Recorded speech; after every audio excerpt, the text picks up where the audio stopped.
Bonsoir YouTube, bonsoir amis tireurs. Et ben nous repartons pour une petite balade à vélo, le soir, tranquille, à la fraîche.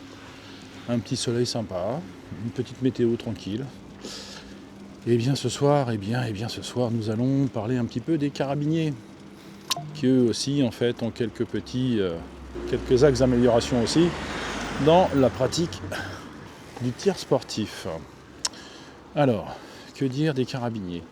D'abord que c'est une discipline qui est compliquée, un visuel qui est très petit, donc une tenue qui doit s'adapter forcément. On peut, lorsqu'on fait de la carabine, simplement s'équiper d'une veste. C'est très bien pour l'entraînement, ça permet un peu de sécuriser la position, ça permet un petit peu de resserrer. Bon, ça ramène pas complètement, ça ne répond pas complètement à une tenue complète. Donc les carabiniers, en fait on peut commencer la carabine sans tenue. C'est intéressant pour les entraînements, mais dès qu'on veut un petit peu participer à des compétitions, je conseille à minima d'avoir une veste.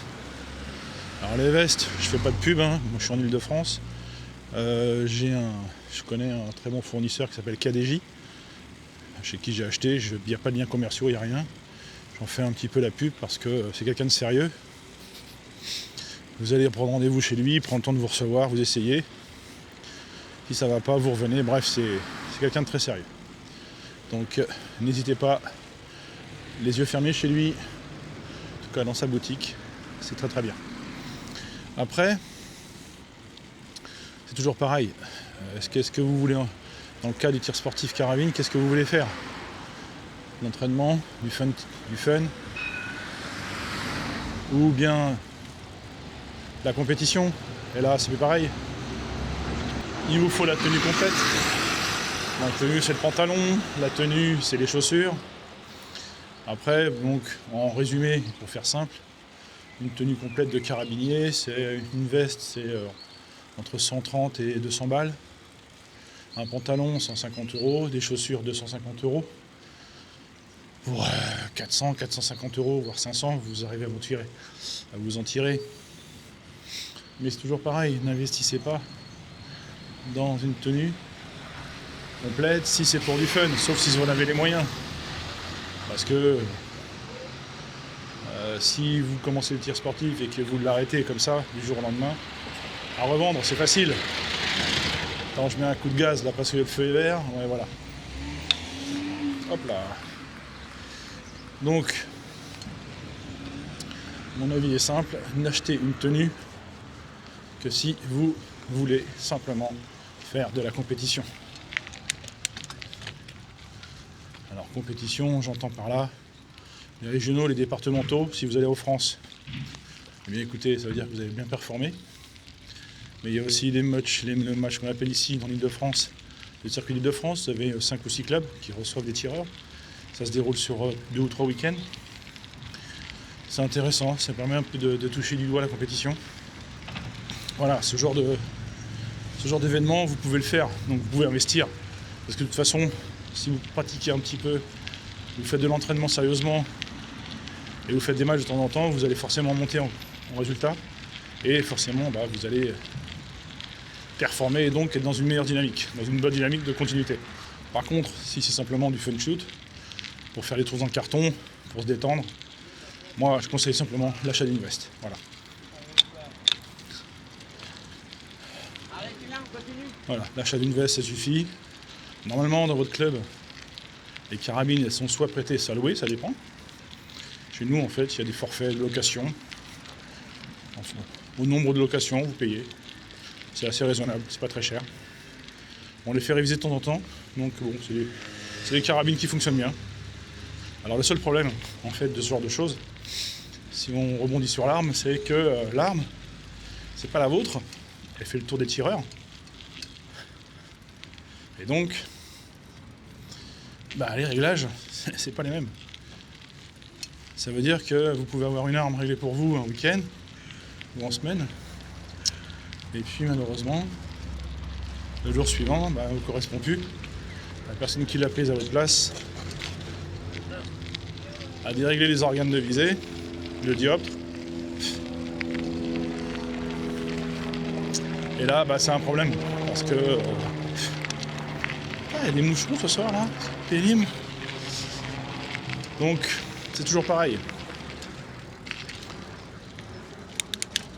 Qu'est-ce que vous voulez faire? Est-ce que vous voulez faire simplement du fun ou de la compétition à un niveau intermédiaire, donc régionaux, départementaux, ou si vous êtes vraiment dans le game, et dans ces cas-là, bah, vous allez le plus loin possible.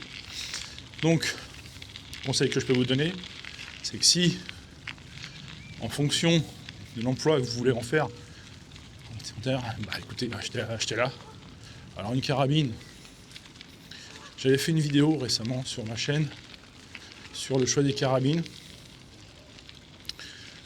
Il y a des carabines qui sont excessivement abordables en neuf. Alors sinon vous pouvez taper dans l'occasion, mais là l'occasion, il faut savoir combien de coups elle a tiré, savoir si elle a été révisée ou pas, ça fait complexe. Donc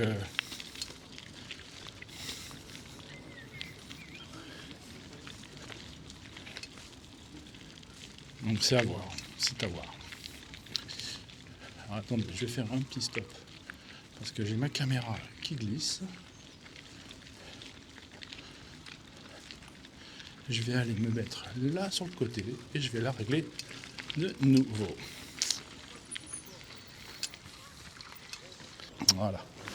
J'avais mis ma caméra sur le guidon, sur un endroit où c'est un petit peu elliptique, et donc elle glissait. Ça n'allait pas. Ah, il y a les cannes encore. Donc, je reviens à mes moutons. En fonction de ce que vous voulez faire, la carabine, vous pouvez l'acheter ou pas. De toute façon, même si vous faites du fun, donc vous ne sentez pas vous orienter vers la compétition, moi je conseille quand même d'acheter votre arme. C'est des objets qui de toute façon ne décodent pas. Vous prenez des carabines Ster ou un Merli d'une vingtaine d'années, elles sont encore bien entre 700 et 800 euros.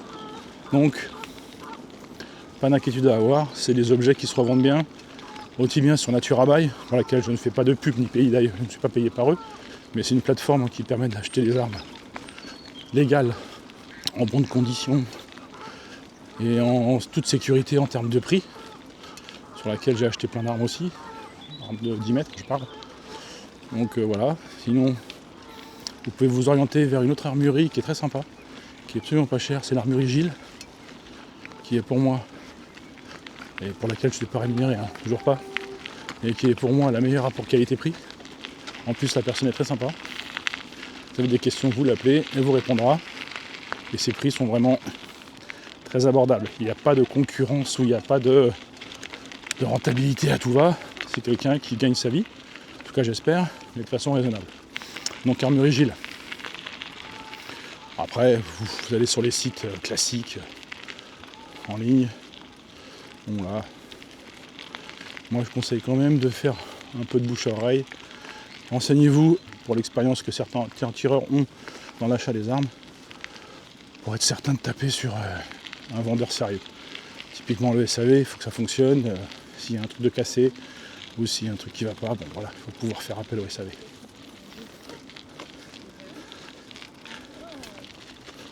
Donc en résumé, moi je conseille, si vous voulez simplement faire du fun ou de l'amusement, investissez tout de même dans une veste et puis une carabine si vous pouvez. Même si c'est pour de l'amusement et du fun, en fait ce sont des objets qui restent extrêmement chers à la cote et c'est à vous. Et donc les réglages que vous ferez dessus, ce seront vos réglages.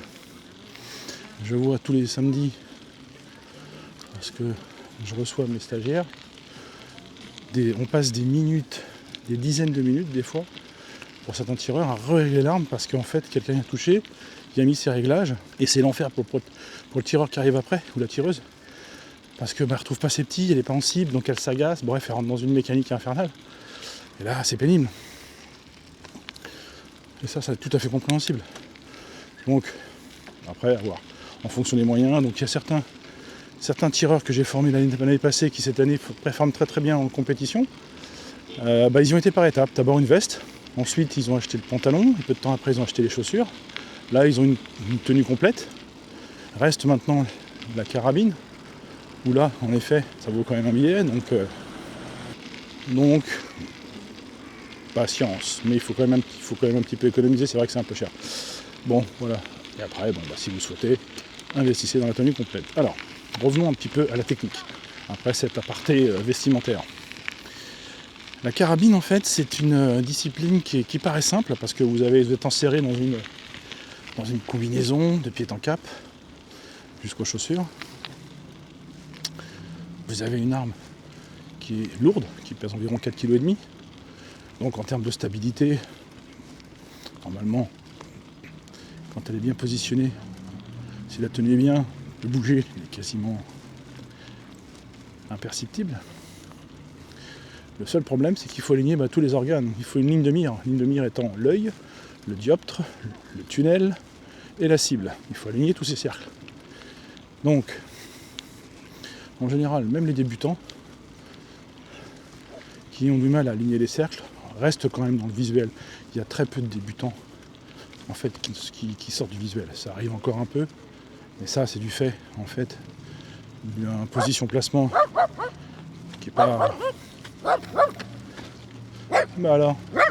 et qui respecte pas en fait les consignes position placement ou le lâcher qui est un petit peu viril. Dans ces cas-là, on arrache un peu puis on se retrouve un petit peu en bas. Donc, globalement, c'est comme ça que ça fonctionne les carabines. Les carabiniers au départ arrivent quand même à un petit peu scorer. Le pistolet, c'est beaucoup plus compliqué. En tout cas, je pense. Ça, c'est mon analyse.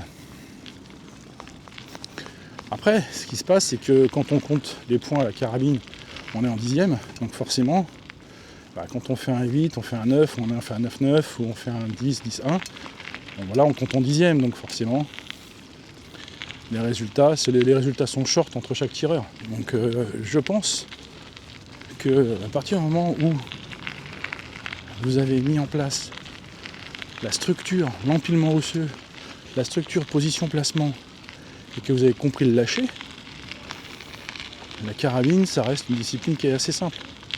Après, je suis sûr qu'il y en a qui vont faire des bons, oui c'est dur, oui machin, mais non. Si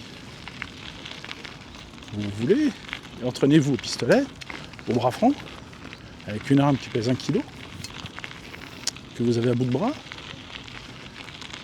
Et là, je peux vous assurer que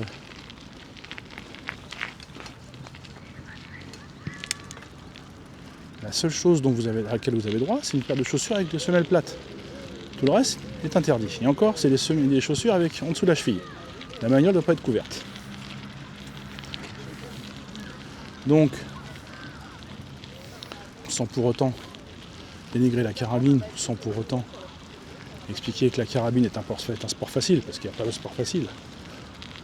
Ça reste quand même, à mon sens, un sport un peu plus simple. Comment dirais-je ?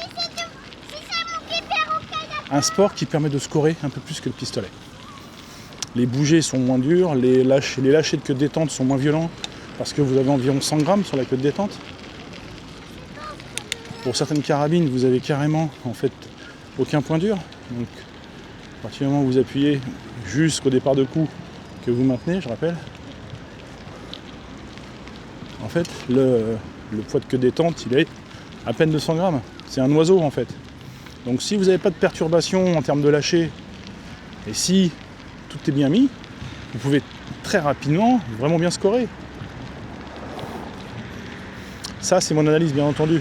Elle n'engage que moi, et bien entendu, je ne dénigre pas les carabiniers qui, en fait, sont capables de vous sortir du 19, 18, 19, sur des 600, en contournant les dixièmes, il y en a qui sont à 615, 620. Là, on est dans la haute stratosphère. En termes de résultats. Mais sur les tireurs lambda, sur des bons tireurs lambda, on peut atteindre les 560, 570, avec une année ou 2 ans d'expérience.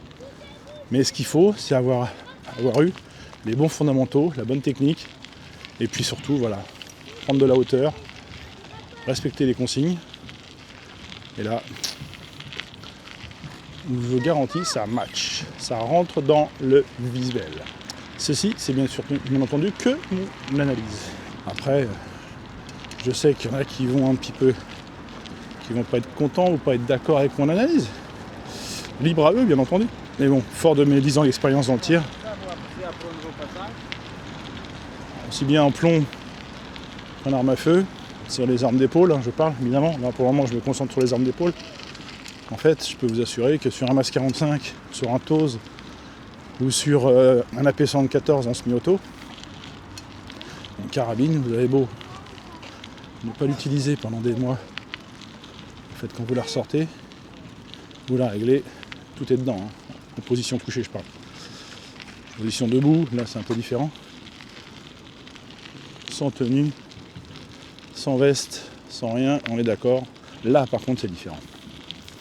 C'est pour ça que je rebondir un peu du coq à l'âne. Je fais un petit peu pétiller mes idées, mais dans les prochains entraînements, ça tape là. Dans les prochains entraînements que je vais proposer, en fait on va faire ça en plusieurs étapes. C'est-à-dire qu'on va, avant que les tireurs, en fait lorsque les tireurs, attention à toi, lorsque les tireurs, en fait il y avait un chien qui passait là, j'ai fait le broyer. Lorsque les tireurs arrivent actuellement, au niveau des carabiniers, ils arrivent, postent des tirs, ils perçoivent leurs armes, hop, et de là, ils se mettent en tenue. Mais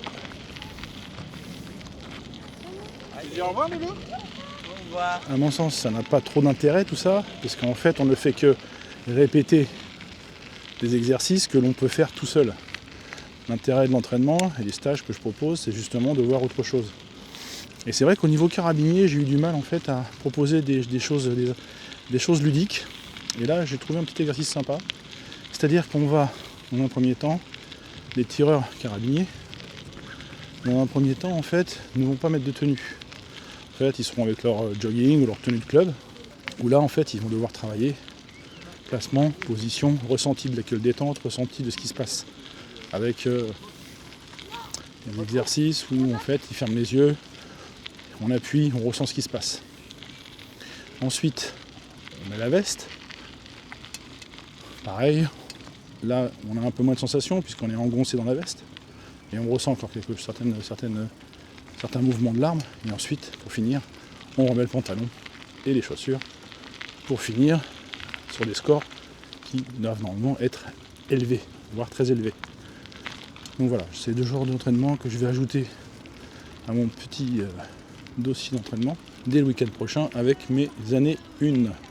Voilà, donc là il commence à faire nuit, le soleil se couche sur le Far West. J'espère que ces petites vidéos en fait vous intéressent le soir là, voilà, c'est des échanges comme ça, je capte un peu des idées, c'est un peu confus des fois, mais ça m'intéresse et puis ça permet en fait d'échanger avec YouTube, avec le tireur, les ressentis d'expérience, des nouvelles idées, peut-être des choses qui ne sont pas applicables ou appliquées, mais en tout cas, voilà, ça me permet de phosphorer à voix haute, que les gens me voient passer, ils me parlent tout seul, il est complètement givré celui-ci. Mais bon, ouais peut-être. Hein. Voilà. Donc ce week-end, il y aura en fait un... Ah oui tiens, juste pour info, le 12 avril, il y a le championnat départemental de tir aux armes réglementaires auquel je vais participer, avec mon MAS 45, le fusil que j'adore. Et puis juste dans la foulée, je vais MAS 45 pour le 820, c'est-à-dire en fait une vitesse précision, 10 cartouches pour chaque exercice. Cette discipline, je la pratique depuis maintenant 10 ans. C'est au 22 long rifle, bien entendu, je n'ai pas précisé, mais... Et je me suis inscrit cette année, juste dans la foulée, j'espère que j'aurai le temps de tout faire. Au 823, en fait, c'est semi-auto, avec mon AP74 toujours en calibre 22, où vous avez toujours pareil, je crois que c'est des gongs, des gongs à taper, avec un minimum de temps, pareil. Donc on verra, je vais m'amuser cette année un petit peu. Bon, j'y vais pour le fun de toute façon, parce que bon, je me suis pas entraîné, mais bon, c'est pas l'intérêt. L'entraînement ne répond pas à tout non plus. Là on y va clairement pour s'amuser, pour voir les potes, pour un petit peu être dans le move du tir sportif. Voilà, et ça se passera au Coudray-Monceau cette année pour nous en Ile-de-France. Bon bah écoutez, j'espère que vous avez apprécié cette vidéo. Je vais vous laisser passer une bonne soirée, puis on se retrouve demain pour de nouvelles idées. Allez, bonne soirée, tchuss.